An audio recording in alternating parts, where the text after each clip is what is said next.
Big week for Alabama football. Practice for the bowl game. The VRBO Citrus Bowl against Michigan begins this afternoon. The December signing period for high school football players begins on Wednesday. We're going to talk about both topics with Rodney. Good morning. Good morning, Gary. How are you? Doing well. Good to have you on the program, Rod. Alabama gets out on the practice field this afternoon, and an opportunity to do bowl prep and also to practice some of the younger guys that'll be in the plans for 2020. So very important period for Alabama football these next few weeks.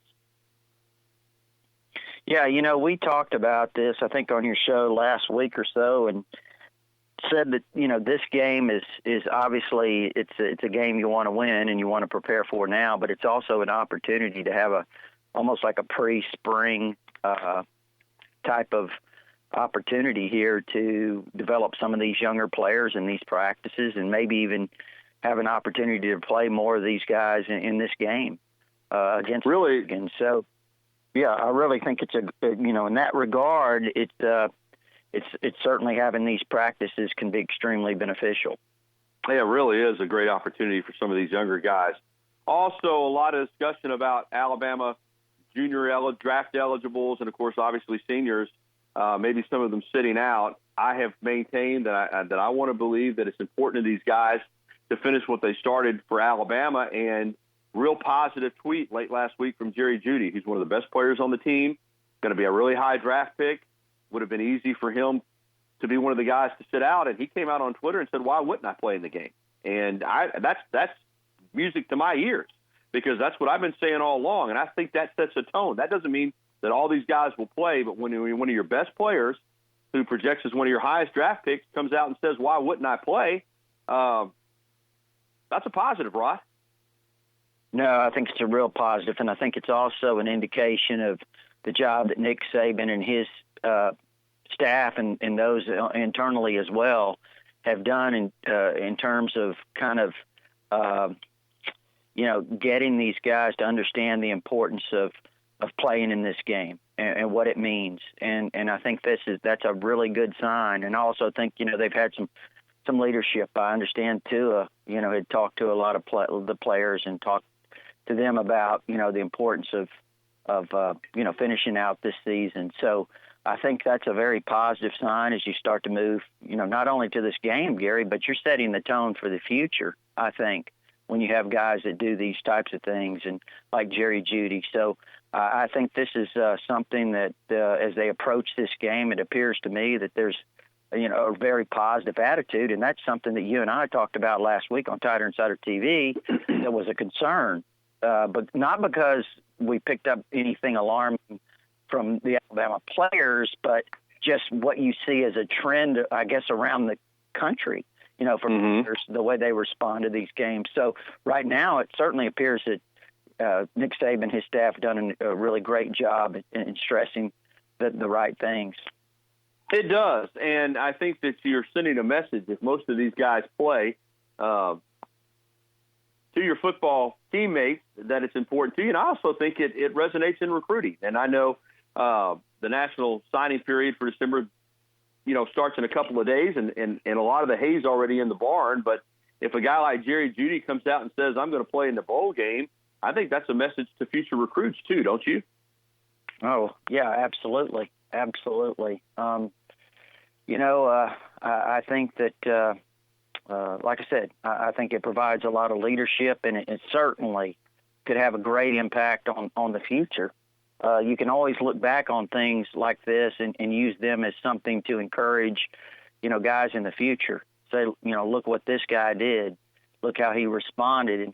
And I think, too, Gary, a guy like Jerry Jeudy, when in the NFL, I think a lot of guys think, hey, I'm going to protect myself. I don't want to get injured. But I think that the NFL looks at a guy like this and says, hey, that's the kind of character we want, in our organization. It shows a lot about a person, a player that is determined to put himself on the line and play for his team in spite of the situation, in spite of the circumstances.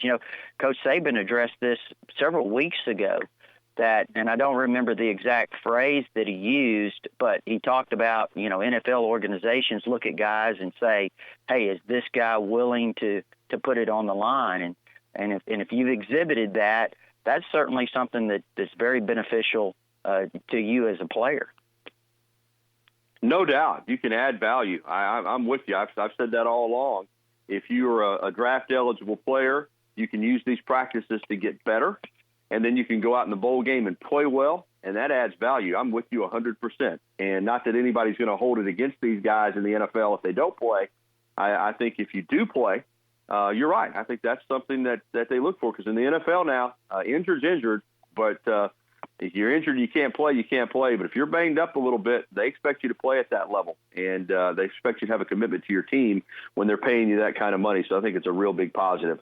I alluded to the signing period. Alabama picked up a commitment over the weekend, long rumored, from Hutchinson Community College cornerback Ronald Williams out of Faraday, Louisiana. He was a high school quarterback.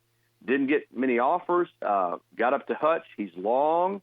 He's athletic. He's kind of the modern-day quarterback. And tell us what Alabama's getting in Ronald Williams. Well, first of all, you're right. In high school, he was a quarterback, played a little wide receiver, I think, and also, some in the secondary. And actually, Gary, it's kind of interesting because, like you said, he was not that highly recruited out of high school. And actually, Hutchinson told him, hey, we'd love to have you walk on. And if you get here and you're what we think you are, you can earn a scholarship quickly. He walked on, immediately earned a scholarship, like I said, very quickly earned that scholarship. And this year, he was first-team junior college All-American. He's got great size. I talked to Andy Krause, his secondary coach there at Hutchinson and up in Kansas. I've talked to him, exchanged some text messages with him several times, and tells me he's about 6'2". He's over 200 pounds, I think. And, so he's a big kid, has a lot of skills, played, as you mentioned, quarterback, which I think is extremely important from the standpoint of understanding, having a greater instinct of what an offense is doing, what a quarterback is thinking, what receivers are thinking. I mean, if you look at the past, Alabama's had a lot of great defensive backs that were high school quarterbacks. So not only does it show you're a great athlete, but it shows that you've developed a lot of instincts for what's going on in the game. Rodney Orr with us from TiderInsider.com, Tider Insider TV. The national December signing period begins on Wednesday, a week before Christmas. Christmas will come early for some programs, and for some programs, they'll still be looking under their tree, wondering what happened. But for Alabama, this appears to be another really good class. Rodney, I want to ask you about a few guys that Alabama continues to recruit that are uncommitted. Let's start with the linebacker out of Georgia, Philip Webb. What's the latest on him? Well, that's going to be an interesting situation. First of all, Alabama, as we know, has a great linebacker class committed right now. I think it's probably the best linebacker class in the country, and I'm not sure that anyone can compete with it right now in that regard. But you got a guy like Philip Webb that is so talented, Gary, from Buford Lanier High School over in Georgia. And he's a 4-star rated player. He's a 5-star talent, to be honest with you. He's one of the best players in the country. I don't think there's any doubt about it. LSU's kind of held the edge here of late. Right now, and I'm not saying that he won't end up signing with Alabama, announcing on Wednesday. These predictions can be very difficult to make. Sure. But if I had to say there's an edge right now, LSU's kind of held that edge. It's got an outstanding relationship with Dave Aranda, their defensive coordinator there at LSU. We'll see what happens. I know he and his mother had a great visit last weekend, not this past weekend, the weekend before here. I know his mom really likes Nick Saban. So you never really know what could happen. Yeah, LSU's been a major player in recruiting this season, as they always are, but particularly this year. But I thought it was a positive that Demoy Kennedy from Theodore, who LSU came in on hard, one of the top players in the state of Alabama, reaffirmed his commitment to the Crimson Tide. Demoy Kennedy's a great player, a tremendous athlete out of Theodore. Gary, I think he's got a chance. Again, I look at him, and I think some people, even may have been rivals, bumped him up to a 5-star. I agree with that. He has that kind of ability. And LSU actually had been recruiting Demoy extremely hard. He was originally committed to Auburn a long while back, and LSU came after him really hard. Many people thought back in the summer that's where Des Moines was about to commit, and then he came to Alabama's camp, showed out. Alabama made a strong push. He really likes Sal Sinceri. He committed to Alabama. Now LSU coming in late, trying to make a late run, but I think Alabama's kind of staved that off, and I expect him to sign with Alabama on Wednesday. Jordan Birch, one of the best players in the country out of South Carolina, defensive end, who just does not say much in this era of social media and yap. He keeps it close to the vest, Rod, but Alabama's still in there, along with several other teams. You get any kind of feeling on this very talented but very quiet Jordan Birch?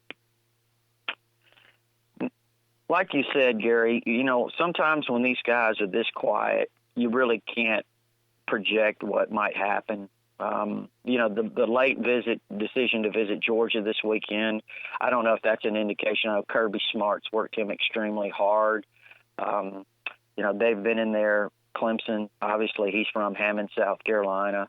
They're right there in the Columbia area. It's the high school, but I just think that obviously those two in-state schools, Georgia, LSU, Alabama in there as well. He made an official visit here. I know, again, I go back to this. I know his mom really likes Nick Saban quite a bit, extremely impressed with the way they do things here. We'll see. Gary, I don't know how to pick this one. I don't. It would just be a guess. I haven't heard anything new this morning. So, to be honest with you, it wouldn't surprise me any direction that Jordan Birch decided to go. Rodney, the majority of Alabama's recruiting is going to be over in a couple of days, but there'll be, I'm sure, a scholarship or two or three that they'll hold on to. One guy that they're involved with is McKinley Jackson, the big defensive tackle out of Lucedale, Mississippi, who was dominant Saturday for Mississippi in that Mississippi-Alabama High School All-Star game. He was in the backfield, Alabama backfield all day. He's going to wait till February. And LSU, Ole Miss, Auburn, Alabama, all the usual suspects involved here. It's rare in this day and age for a guy to say, hey, I'm going to wait until February to sign. Any feeling there on McKinley Jackson, even though he won't sign in this early period? Well, I know, obviously, Alabama's made him a top priority. It's clear. They've pursued him extremely hard. I think there's we'll see what happens. There's some that think Alabama will end up with him. LSU, as you mentioned, certainly very strongly in the mix. I think Georgia now has gotten in the mix here since Matt Luke went over to Ole Miss went from Ole Miss to Georgia as the offensive line coach. I think he's kind of encouraged them to offer McKinley Jackson, which they did last week. So we'll see what happens there. You mentioned the other schools, Auburn's in the mix, et cetera. But, this is a long next, 6 weeks till February, whatever it is, till that signing day.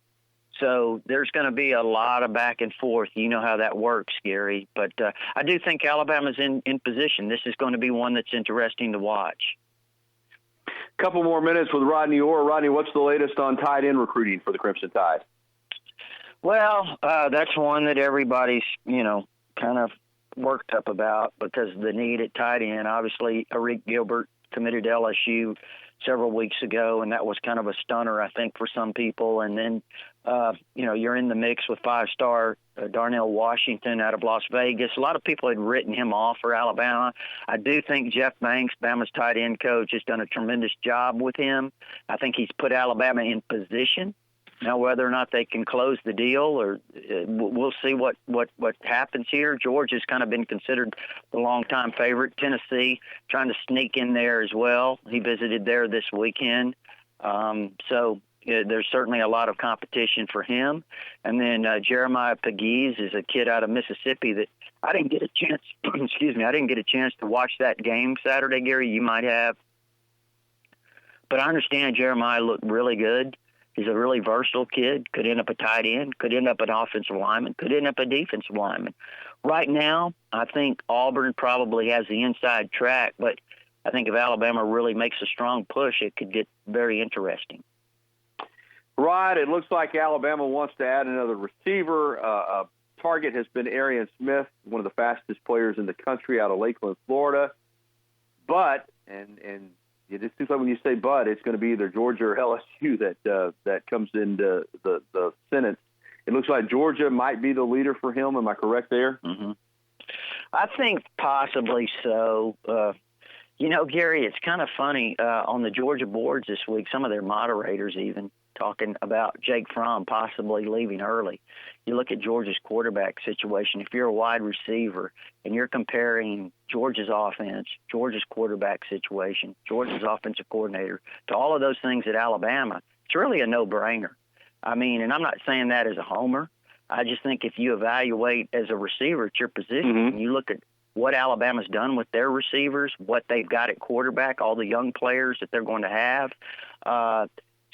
it's really, to me, Arian Smith would have to evaluate that very closely before I would pick Georgia. But it does look like that, right now the buzz is kind of been in Georgia's favor.